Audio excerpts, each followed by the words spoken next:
Halo, selamat siang. Perkenalkan nama saya Wiwi Herawati. Saya adalah salah satu mahasiswi Universitas Pancasakti Prodi Manajemen semester 3. Di sini saya diberi kesempatan oleh dosen pengampu saya yaitu Ibu Iva Masrifa untuk mempresentasikan mata kuliah manajemen keuangan. Kita masuk ke slide pertama yaitu pendahuluan, di mana manajemen keuangan merupakan bidang studi yang mempelajari tentang alokasian sumber-sumber daya yang terbatas sepanjang waktu dalam lingkup bisnis perusahaan. Keputusan keuangan perusahaan meliputi penentuan keuntungan dan biaya yang tersebar sepanjang waktu. Yang keduanya bersifat tidak pasti atau belum diketahui secara pasti sebelumnya.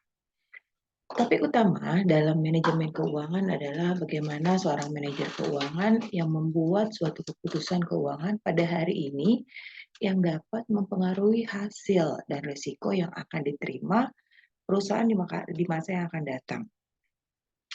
Lalu pengambilan keputusan keuangan ini juga dilakukan dengan memberi nilai pasar pada sumber-sumber daya yang digunakan yang jumlahnya terbatas.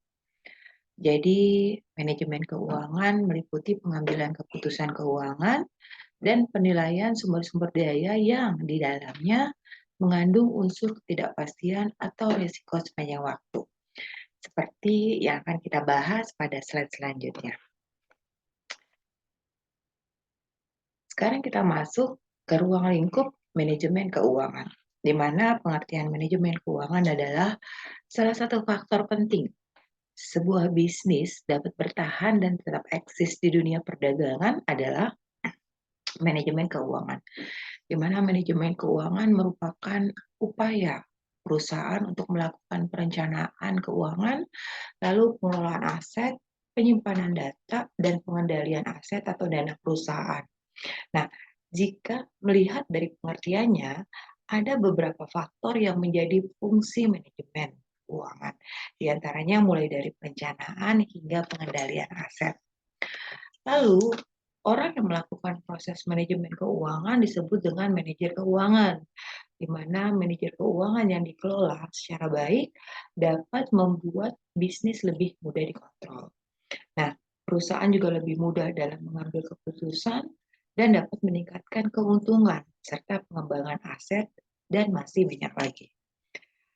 Secara umum, ada 3 kegiatan yang dilakukan dalam manajemen keuangan. Yang pertama adalah mendapatkan dana, yang kedua adalah menggunakan dana, yang ketiga adalah mengelola aset. Di mana hal ini pengertiannya adalah mendapatkan dana adalah suatu kegiatan agar operasional perusahaan dapat tetap berjalan. Nah, sumber dananya ini diperoleh berupa modal atau hutang. Modal sendiri terbagi menjadi dua, yaitu investasi dan tabungan. Sedangkan hutang dapat diperoleh dari bank. Nah, kedua ini dapat diperoleh dari internal maupun eksternal perusahaan. Lalu yang kedua adalah menggunakan dana, di mana menggunakan dana itu setelah mendapatkan dana, biasanya perusahaan akan menggunakan dana yang didapat dan biasanya penggunaan dana ini akan dialokasikan untuk kebutuhan operasional, pembelian aset maupun investasi. Lalu yang ketiga adalah mengelola aset, di mana setelah diperoleh dari pengeluaran dana, aset harus dikelola dengan sebaik mungkin. Kenapa? Agar tetap memiliki nilai yang tinggi dan aset yang dikelola secara efektif dan efisien dapat memberikan keuntungan bagi perusahaan. Selanjutnya adalah pengertian manajemen keuangan.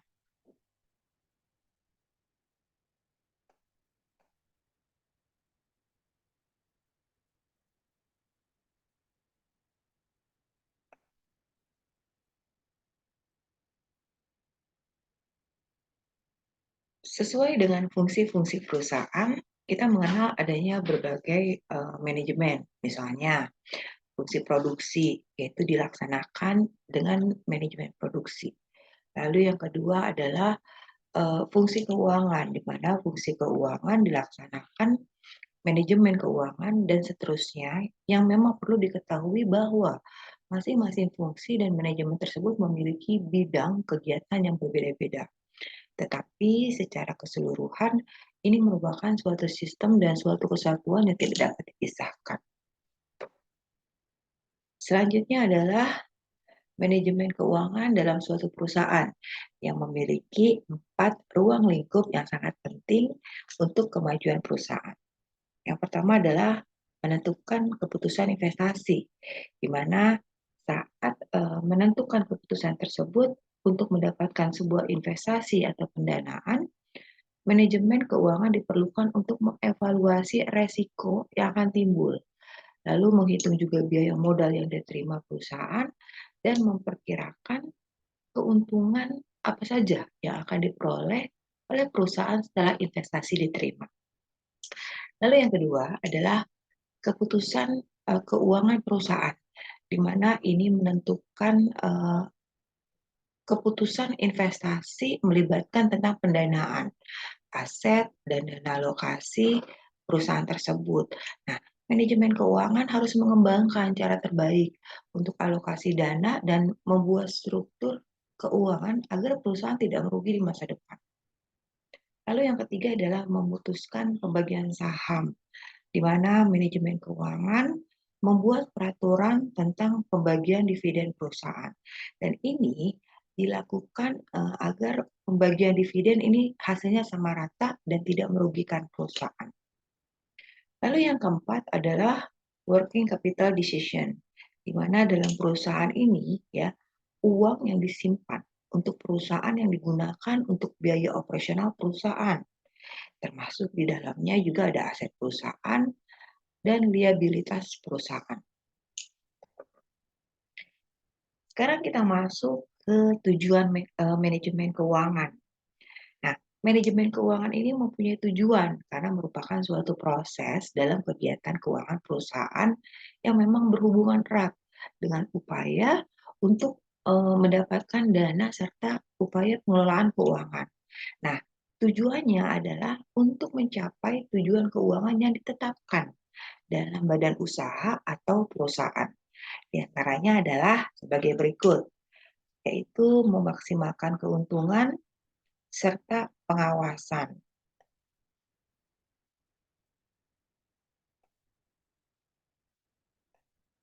Di mana pengertian dari memaksimalkan keuntungan adalah em, keuntungan perusahaan yang masuk secara stabil dapat dikelola dengan baik yang akan membuat perusahaan yang dikelola dengan baik secara stabil tanpa dikelola dengan baik itu tidak akan membuat perusahaan berkembang dengan baik juga dan hanya diam di tempat.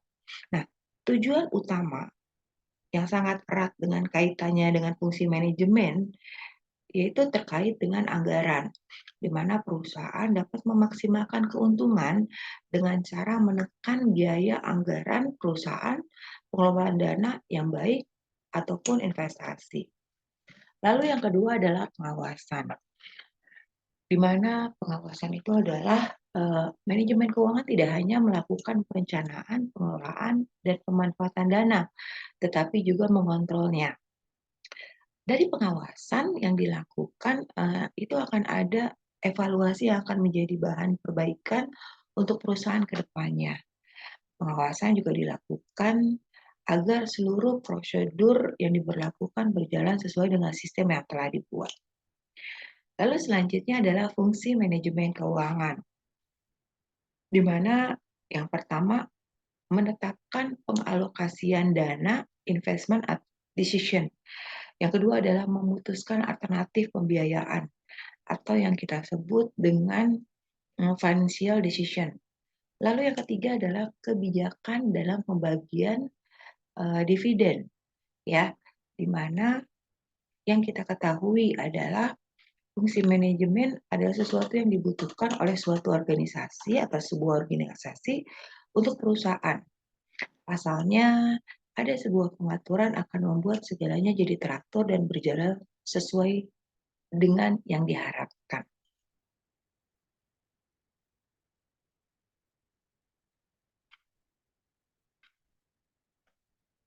Selanjutnya adalah skema.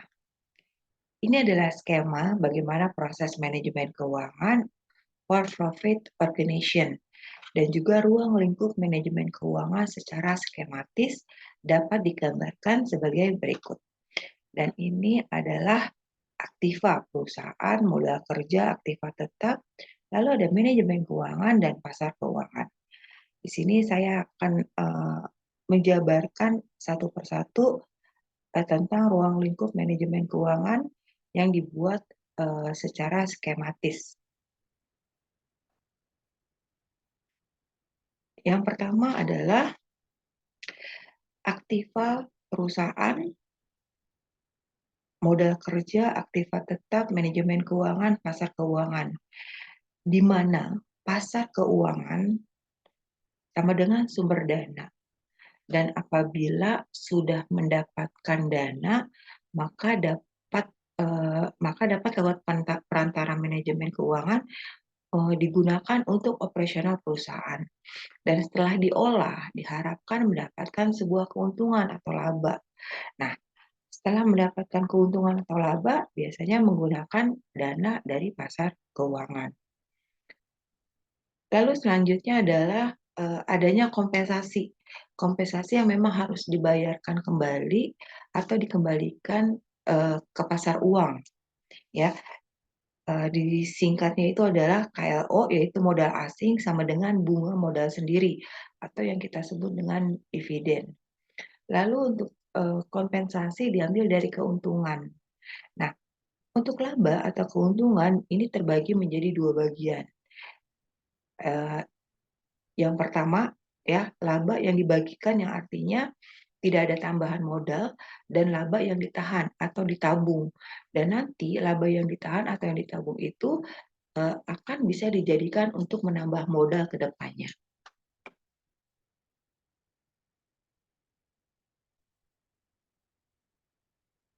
Sekarang kita masuk ke slide selanjutnya, itu manajemen keuangan dan disiplin ilmu yang lain yang memang ini berkaitan dengan manajemen keuangan. Di antaranya ada ilmu akuntansi, ada ilmu ekonomi, dan ilmu pemasaran produksi dan metode kuantitatif. Di mana ilmu akuntansi ini meliputi laporan keuangan seperti neraca, laporan rugi laba, arus kas, serta perubahan modal. Sedangkan ilmu ekonomi ada dua bidang. Ada dua bidang ilmu yang memang harus diperhatikan dalam kaitannya dengan manajemen keuangan. Di antaranya ada ilmu ekonomi mikro dan ilmu ekonomi makro. Lalu yang ketiga adalah pemasaran produksi dan metode kuantitatif, di mana ini meliputi analisis investasi, lalu meliputi manajemen modal kerja, terus sumber dan biaya modal, serta penentuan struktur modal dan kebijakan dividen, serta analisis resiko dan keuntungan.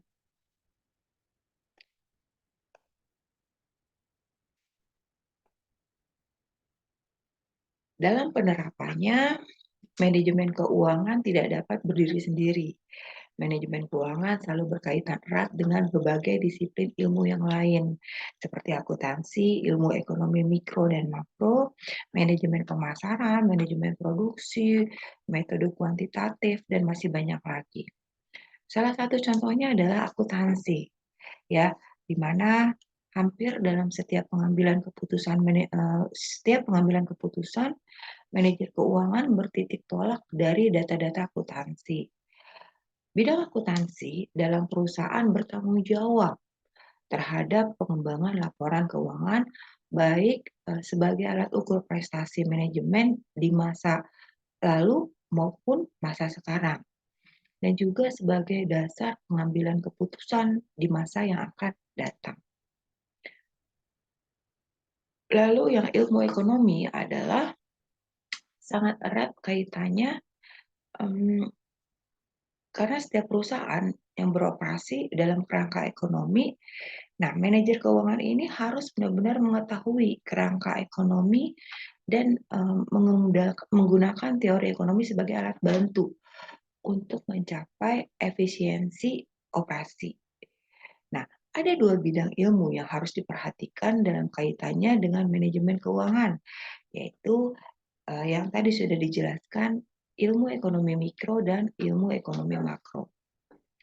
Lalu yang ketiga adalah pemasaran, produksi, dan metode kuantitatif, di mana ini adalah hubungan antara manajemen keuangan dengan manajemen pemasaran, produksi, dan kuantitatif yang memang sangat erat sekali kaitannya, bahwa keputusan keuangan meliputi analisis investasi, manajemen modal kerja, sumber dan biaya modal, lalu ada penentuan struktur modal, kebijakan dividen.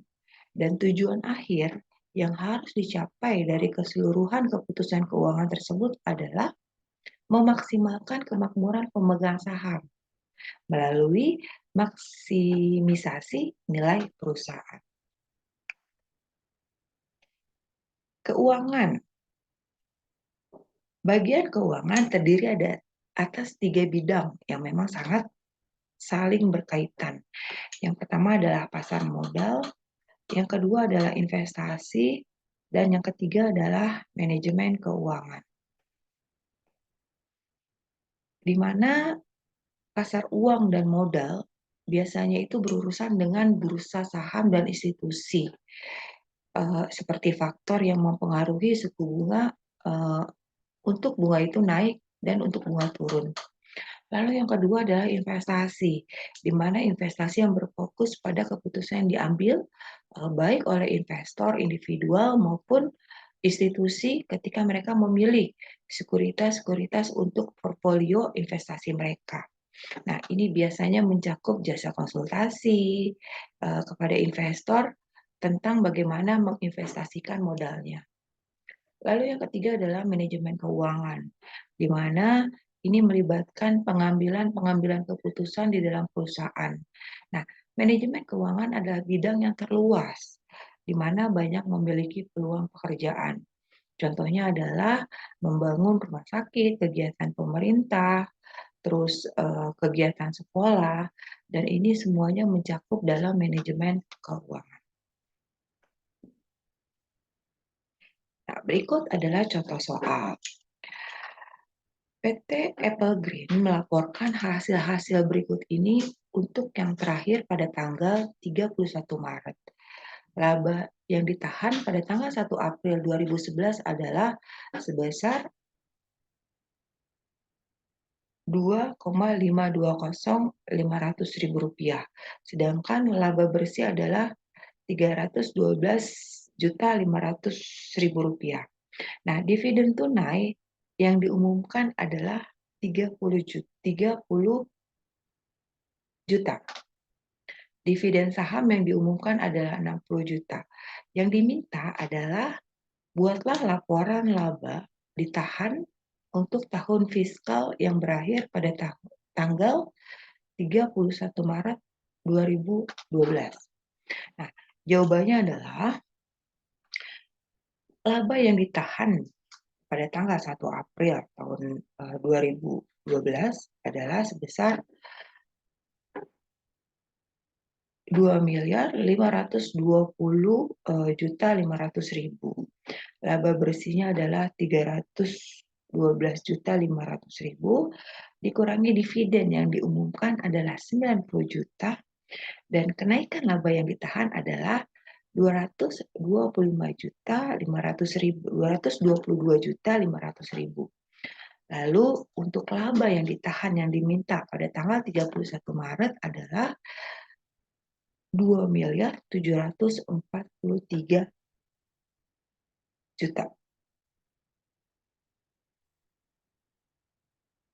Oke, sampai di sini dulu presentasi saya. Semoga bermanfaat. Mohon maaf jika masih banyak kekurangan. Kurang lebihnya mohon dimaafkan. Terima kasih. Wassalamualaikum warahmatullahi wabarakatuh.